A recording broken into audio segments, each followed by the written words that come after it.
अब integral calculus की बात करते हैं। इंटीग्रल कैलकुलस डिफरेंशिएशन का जस्ट उल्टा होता है। कैसे? पहले तो ये समझ लो डेफिनेशन है इसकी। This is the reverse process of differentiation and in this process we find the function whose derivative is given. कैसे पाते हैं जरा देखो। मान लो d by D x of a function f x, एक फंक्शन है एफ एक्स, इसका मान लो डेरिवेटिव दिया गया है और यह डेरिवेटिव आया एफ डैश एक्स।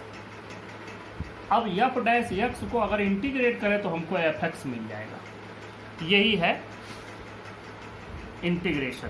फिर से समझिए, किसी भी चीज़ को डिफरेंशिएट किए तो कुछ मिला, अब जो चीज़ मिली उसको इंटीग्रेट कर दो तो जिसको डिफरेंशिएट किए हैं वो फंक्शन मिल जाएगा। इसी को हम लोग कहते हैं इंटीग्रेशन।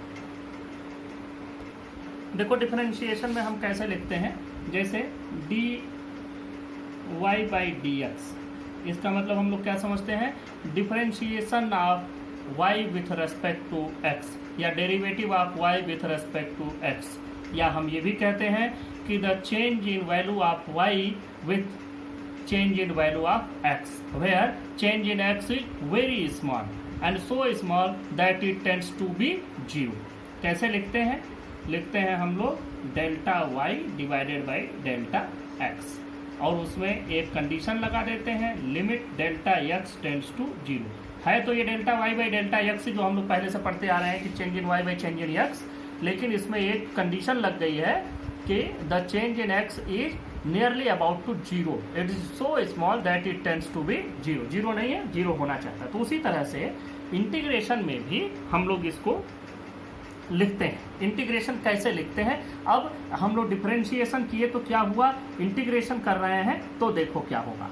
जैसे देखो हमारे पास एक ऑब्जेक्ट है, यह ऑब्जेक्ट यहाँ पर रखा हुआ है, इस ऑब्जेक्ट पर हमने एक फोर्स लगाया F और यह ऑब्जेक्ट डिस्प्लेस होकर के थोड़ी दूर चला गया, इस पोजीशन पर पहुंच गया। तो यहाँ से यहाँ तक का डिफरेंशिएशन जो यहाँ से यहाँ तक का जो डिस्प्लेसमेंट हुआ, इस दौरान अगर आपको ये पता रहे कि ये टोटल डिस्टेंस कितनी है, मान लो ये टोटल जो डिस्प्लेसमेंट हुआ ये वैल्यू x हो, तो वर्क डन आपसे कहा जाए तो वर्क डन आप पा जाएंगे F into x. Simple formula. ये इसी एग्जाम्पल से आपको समझ में आ जाएगा कि इंटीग्रेशन वास्तव में क्या है। खूब ध्यान से इस एग्जाम्पल को समझिए।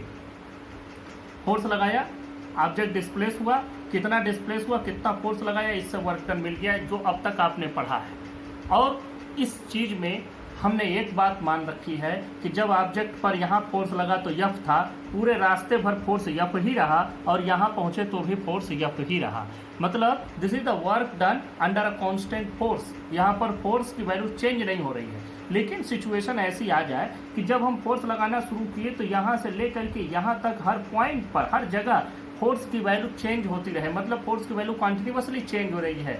तब हम क्या करेंगे और उस समय हम लोग इसको वर्क डन को कैसे कैलकुलेट करेंगे? तो देखो तरीका यही है कि मान लो कि यह जो है चेंज हो रहा है, तो हम क्या करेंगे, यह पूरे जो डिस्प्लेसमेंट है, पूरे डिस्प्लेसमेंट को in the very small divisions हम डिवाइड कर लेंगे।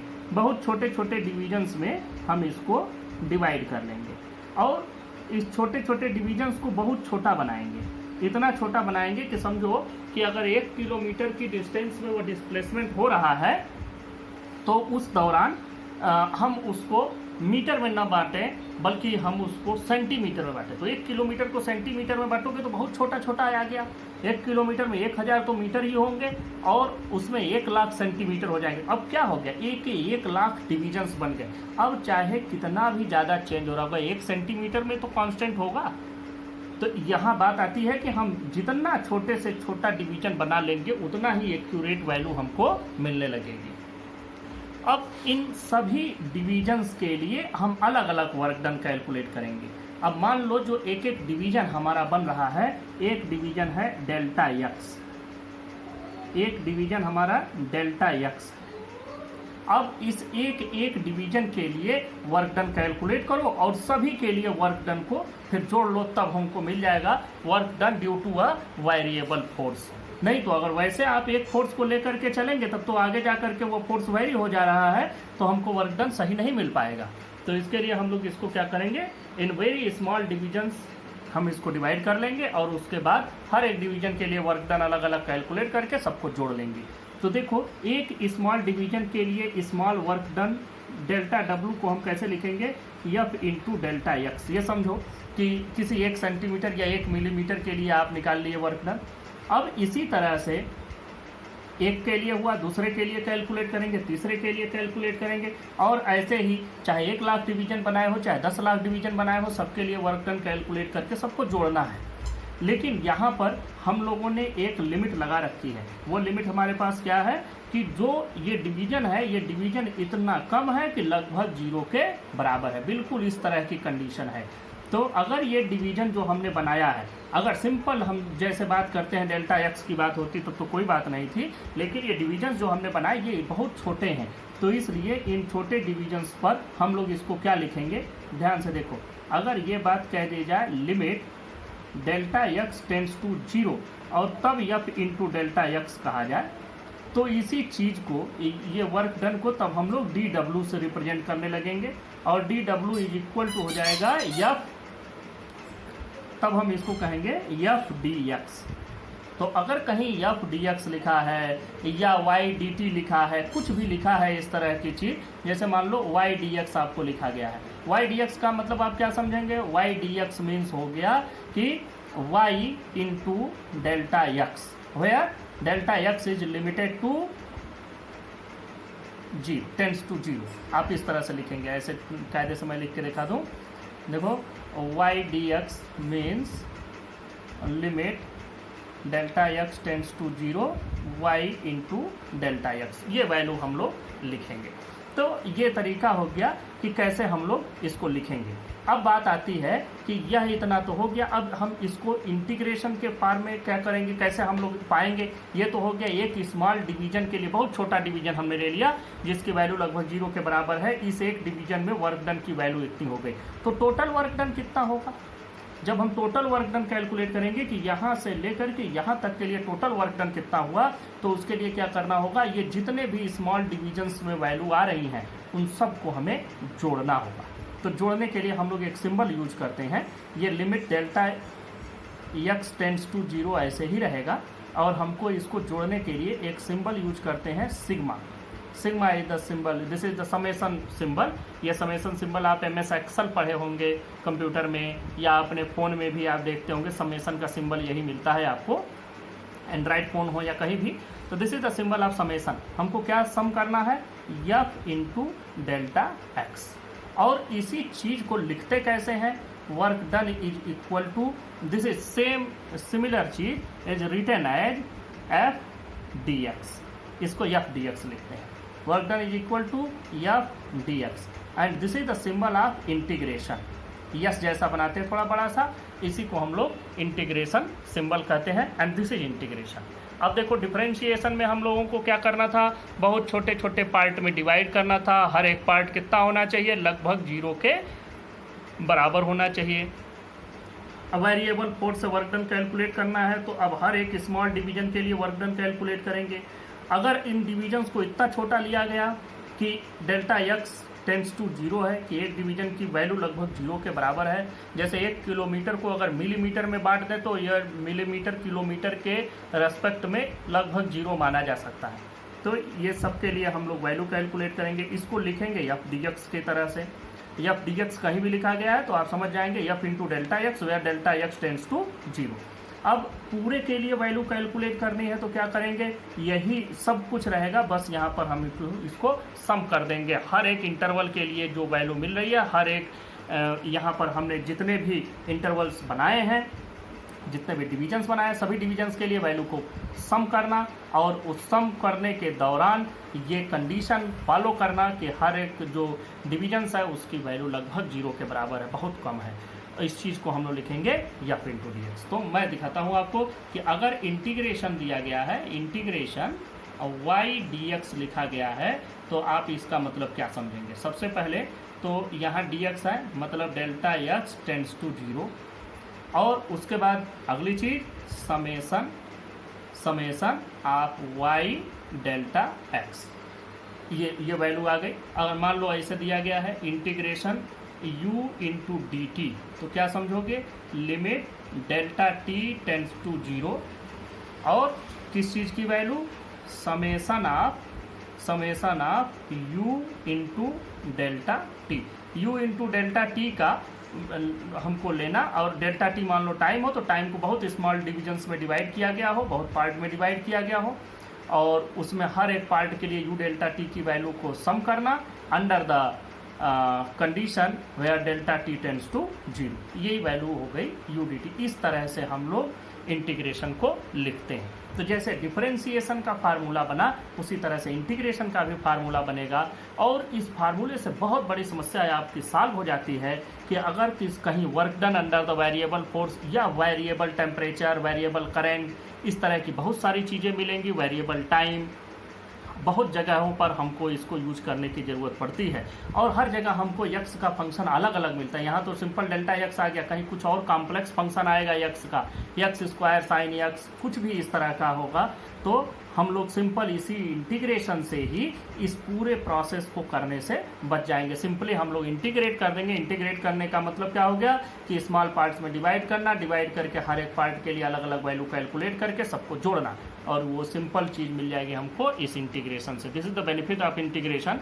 और ये बेनिफिट छोटी बेनिफिट नहीं है, बहुत बड़ी बेनिफिट है।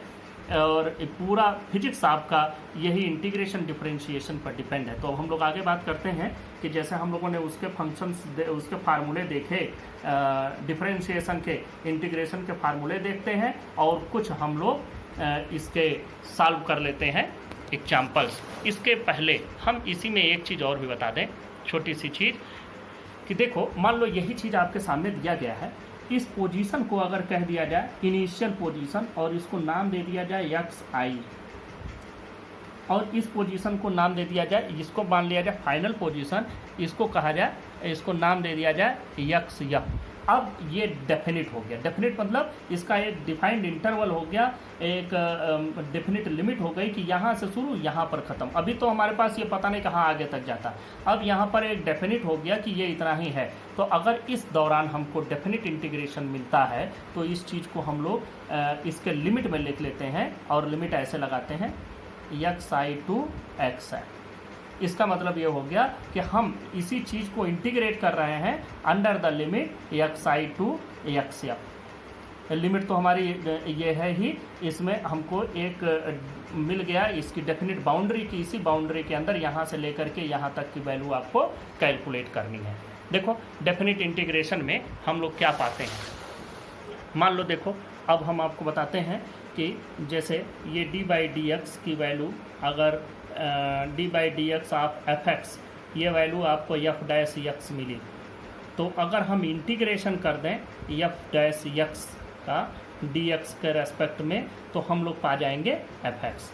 यही सिंपल डिफरेंशिएशन और इंटीग्रेशन है कि अगर इसका डिफरेंशिएशन इतना आया तो इसका इंटीग्रेशन ये फंक्शन होगा। और अगर यही फंक्शन डेफिनिट इंटीग्रेशन में हमको इंटीग्रेट करना हो, जैसे मान लो यही चीज़ f dash x d x हमको इंटीग्रेट करना है under the limit a to b, a से बी के बीच में ही इसको हमको इंटीग्रेट करना है, तो ये वैल्यू हमको मिलेगी एफ एक्स। अब यहाँ पर यही लिमिट आप ऐसे रख देंगे ए टू बी, और फिर आप क्या करेंगे, इसी जो ऊपर वैल्यू है, जो यहाँ पर वैल्यू वही यहाँ भी रहेगी, तो इस लिमिट को पहले पुट करेंगे माइनस लोअर लिमिट, तो वैल्यू क्या आ जाएगी F B minus minus F A. यह वैल्यू आपको टोटल मिल जाएगी F B minus F A. तो इस तरह से डेफिनिट इंटीग्रेशन किया जाता है। This is called definite integration and वैसे सिंपल इंटीग्रेशन। तो ये इंटीग्रेशन हो गया। अब इसके फार्मूले देखते हैं और उसके बाद फिर हम लोग इसके कुछ क्वेश्चंस देखते हैं। ये इंटीग्रेशन और डिफरेंशिएशन के दोनों फार्मूले मैंने एक साथ लिखे जिससे आपको दोनों समझ में आ जाए। देखो डी बाई डी एक्स अगर एक्स पावर एन है तो हम लोग इसका डिफरेंशिएशन पाते हैं N x power N minus one, और इसी का हम इंटीग्रेशन करते हैं। यहाँ पावर एक घट रहा है, यहाँ पावर एक बढ़ जाता है, और जो नया पावर आया उसी से हम लोग उसको डिवाइड कर देते हैं। log एक्स बेसी है तो वैल्यू 1/x आती है, और 1/x को इंटीग्रेट कर दोगे तो log x मिल जाएगा। e⁻x का डिफ्रेंशिएशन उतना ही है तो इंटीग्रेशन भी उतना ही है। sin x को डिफ्रेंशिएट किया cos x मिला, तो cos x को इंटीग्रेट करोगे तो sin x मिलेगा। ऐसे ही ये पूरे फार्मूले यहाँ पर लिखे हुए हैं। इन सभी फार्मूलों को आपको देख लेना है, इन सभी फार्मूलों को ध्यान में रखना है और कहीं से भी कभी कोशिश न करना कि हम सबको मेमोराइज कर लें तुरंत, क्योंकि ये जैसे जैसे यूज करते जाओगे वैसे वैसे आपको सब याद भी होता जाएगा। सिर्फ हम लोग इस पर कुछ एग्जाम्पल्स कर लेते हैं। एग्जाम्पल से बहुत सारी चीज़ें आपको क्लियर हो जाती हैं और इन्हीं एग्जाम्पल्स को करने के बाद ये ज़रूरी है, आप मैथमेटिक्स के स्टूडेंट हैं या बायो सेक्शन के स्टूडेंट हैं, लेकिन आपको फिजिक्स तो पढ़नी ही है और फिजिक्स अच्छे से पढ़नी। हर एक कम्पिटिटिव एग्जाम्स में फिजिक्स आपका बहुत इम्पॉर्टेंट रोल प्ले करता है, इसलिए फिजिक्स की स्टडी आपकी अच्छी होनी ज़रूरी है। तो देखो अब हम लोग यहाँ बात करते हैं कि इसके कुछ एग्जांपल्स देख लेते हैं। इतना कैलकुलस जान लेंगे तो आपके लिए आसानी होगी। हम लोग पहले एग्जांपल लेते हैं। मान लो फर्स्ट एग्जांपल है इंटीग्रेशन ऑफ 5x² + 3x + 4। इसको हमें इंटीग्रेट करना है। तो अब इंटीग्रेशन कैसे करोगे?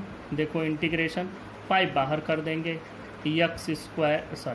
यहाँ एक चीज़ तो मैं छोड़ दिया मेन, ये इसको x के रेस्पेक्ट में dx के रेस्पेक्ट में हमें इंटीग्रेट करना है। तो देखो ये वैल्यू क्या हो जाएगी, 5x² में पहले इसको इसमें मल्टीप्लाई करना है, तो इसको हम लोग अलग से 5 अलग कर दिया, x² dx एक साथ कर दिया, प्लस इसमें 3 अलग हो जाएगा, x dx एक साथ हो जाएगा, इंटीग्रेशन x dx, प्लस इसमें 4 अलग हो जाएगा और इंटीग्रेशन सिर्फ dx का होगा। अब देखो वैल्यू क्या आएगी, 5 × x⁻n का अभी मैंने फार्मूला आपको बताया कि x⁻n का इंटीग्रेशन क्या होता है, x⁻n + 1 डिवाइडेड बाई n + 1, मतलब जो भी पावर है उसको एक बढ़ा दो और जितना नया पावर आया उसी से डिवाइड कर दो। फार्मूला लगाओ यहाँ भी, x के पावर को एक बढ़ाएं मतलब 3 हो जाएगा डिवाइडेड बाई 3, प्लस 3 × x का पावर 1 है तो अब ये 2 हो जाएगा डिवाइडेड बाई 2, प्लस 4 × यहाँ कुछ भी नहीं है। अब इसको देखो यहाँ कुछ नहीं है मतलब x⁻0 हम मान सकते हैं, कुछ नहीं है मतलब 1 है, x⁻0 मान सकते हैं। 0 का मतलब क्या हो गया, इसको एक बढ़ाओगे तो x हो जाएगा डिवाइडेड बाई 1, मतलब कि इसकी वैल्यू कितनी हो जाएगी, x। तो अब हम लोग इसको क्या लिखेंगे, जब भी इसका इंटीग्रेशन होगा सिंपल तो ये 4 × x, बस इसको सॉल्व कर लो, ये इंटीग्रेट हो गया। दूसरा एग्जाम्पल देखो, दूसरे एग्जाम्पल में हम लोग थोड़ा सा और कॉम्प्लेक्स फंक्शन लेते हैं।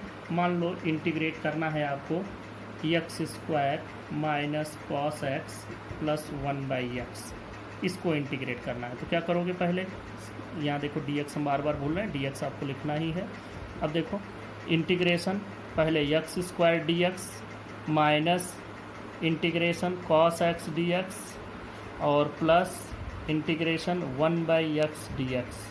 देखो वैल्यू लिखते चले जाओ, ये हो जाएगा x पावर 1 बढ़ेगा और वही बढ़ी हुई पावर नीचे, माइनस cos x का होता है sin x, तो ये सिंपल sin x, और यहाँ पर 1/x का होता है log x/e, ये फार्मूले से ही लिख दिया मैंने डायरेक्ट। और यहाँ पर जब भी हम कोई इंटीग्रेशन करते हैं तो इंटीग्रेशन में लास्ट में एक इंटीग्रेशन कांस्टेंट ऐड कर देते हैं +c, c is called integration constant. आप किसी और नाम से भी ऐड कर सकते हैं, कोई k लिख देता है, कोई p लिख देता है, अलग अलग लोग अलग अलग तरीके का इंटीग्रेशन कांस्टेंट यूज करते हैं अलग अलग नाम से, लेकिन कोई बात नहीं। ये क्यों यूज करते हैं इसका अभी मैं आपको 1-2 एग्जाम्पल के बाद इसको भी समझा दूंगा। एक और हम लोग कर लेते हैं डेफिनेट इंटीग्रेशन का, एक एग्जाम्पल देख लेते हैं। मान लो इंटीग्रेट करना है आपको sec² x dx under the limit 0 to π/6। पाई का मतलब क्या होता है, 180, 180 को 6 डिवाइड करोगे 30 डिग्री, लेकिन अभी हम इसमें लिखेंगे। तो देखो sec² x का जो इंटीग्रेशन होता है वो होता है tan x, तो ये tan x आ गया, कोई दिक्कत नहीं, लिमिट ऐसे रख दो 0 to π/6। अब इसको कैसे सॉल्व करेंगे, tan π/6 माइनस tan 0, tan π/6 मतलब tan 30, इसकी वैल्यू होती है 1/√3 और ये तो -0 हो जाएगा, तो वैल्यू आपको कितनी मिली, 1/√3। तो इस तरह से ये डेफिनेट इंटीग्रेशन हो गया। डेफिनेट इंटीग्रेशन का एक और एग्जांपल देख लो। अगला एग्जाम्पल लेते हैं। मान लो इंटीग्रेशन दिया है, इंटीग्रेशन x प्लस 2 dx, इसको इंटीग्रेट करना है तो विद इन द लिमिट 3 से 5, कोई दिक्कत नहीं।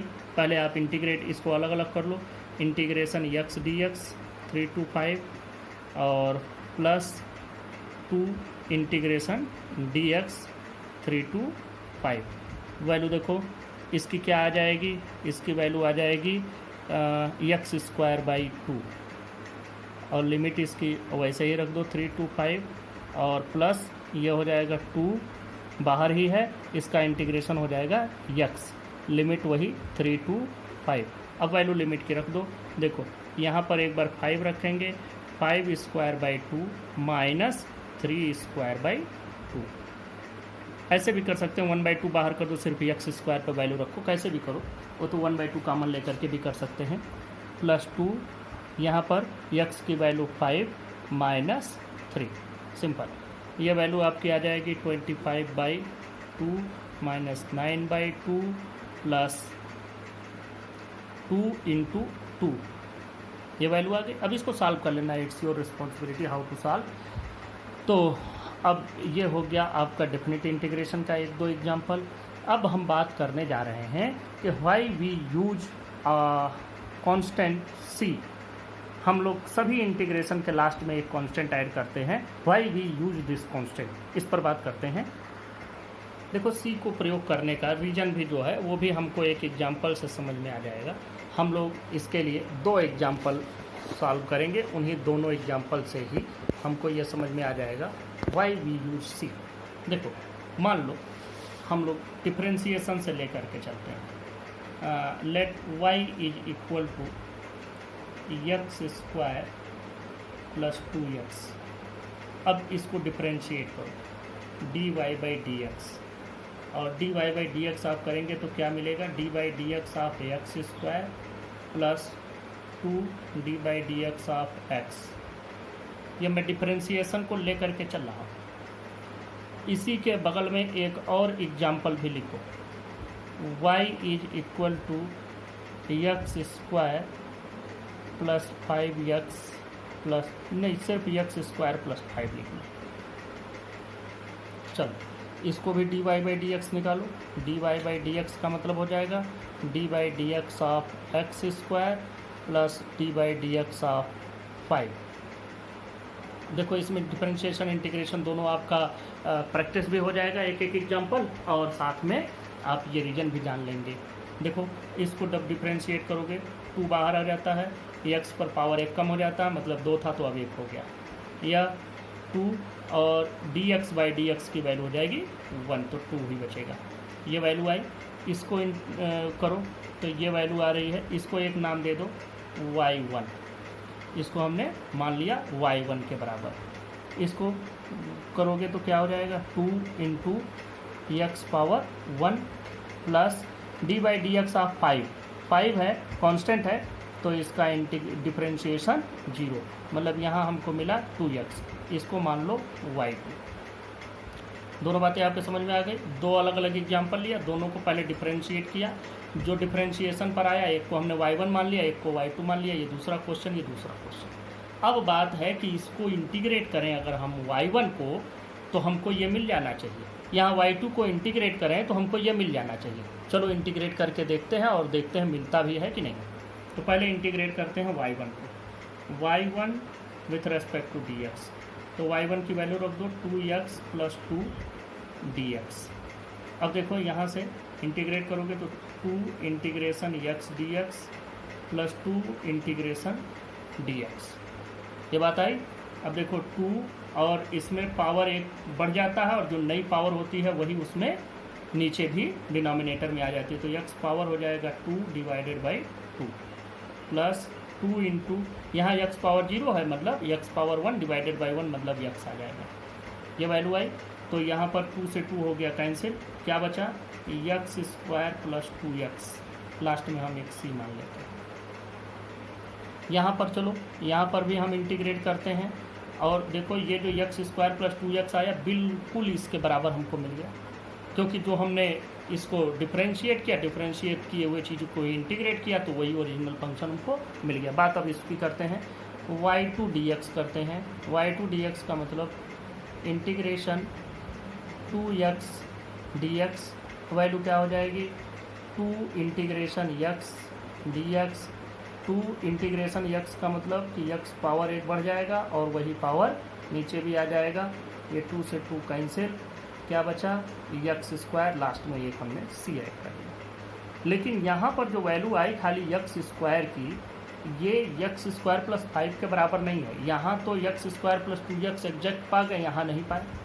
यहाँ नहीं पाए मतलब क्या हो गया कि कुछ कांस्टेंट, जब हमने किसी चीज़ को डिफरेंशिएट किया था तो उसको डिफरेंशिएट करते समय जो कांस्टेंट आए होंगे वो सभी कांस्टेंट जीरो हो गए तो वो तो हमको इंटीग्रेशन में मिलेंगे नहीं।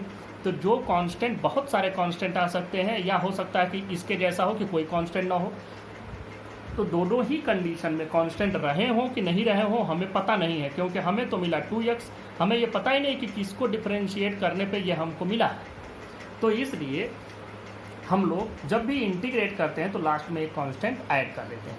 अब इसमें जितने भी कांस्टेंट आए रहे होंगे वो सब c के थ्रू मिल जाएंगे हमको। यहाँ पर कोई कांस्टेंट नहीं है फिर भी हमने c ऐड किया, तो अगर हम इसको कैलकुलेट करेंगे तो c की वैल्यू हमको 0 मिल जाएगी। तो यहाँ पर कोई बात नहीं, c की वैल्यू 0 मिल गई, मतलब इसमें कोई कांस्टेंट था ही नहीं, खाली वेरिएबल्स ही थे। यहाँ पर हमको मिल जाएगी c की वैल्यू 5 मिल जाएगी। अब कैसे मिलते हैं उस पर हमको नहीं जाना है, और वो जब कैलकुलस में बहुत डीप स्टडी करोगे अलग अलग फंक्शन के लिए अलग अलग वैल्यू आती है, उससे हमारा कोई लेना देना नहीं। This is the reason why we add an integration constant at the end of the result. ये हमने बताया कि क्यों सी ऐड करते हैं। It's all about your integration and differentiation.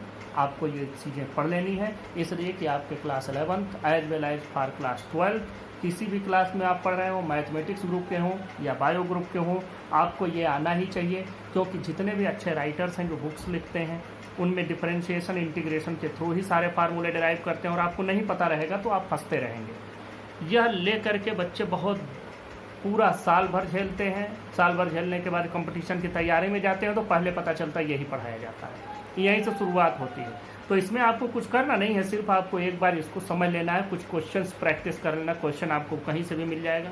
मैं ये भी नहीं कहता कि बिल्कुल कैलकुलस के डीप में चले जाओ कि नहीं पूरा कैलकुलस आपको आ ही जाए, कोई ज़रूरत नहीं है। जितना हमने पढ़ाया इतना आ जाए, थोड़ा कुछ और क्वेश्चंस की प्रैक्टिस ज़रूरी है, बस ये आपका कैलकुलस ख़त्म होता है। Thank you.